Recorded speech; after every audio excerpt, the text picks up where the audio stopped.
runner-up.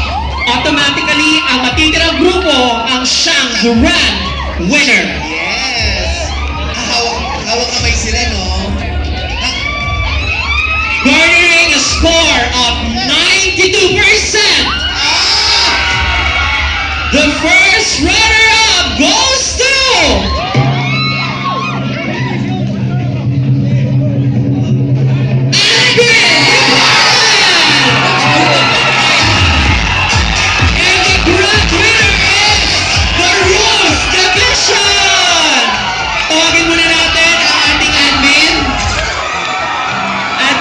Dito po tayo sa taas.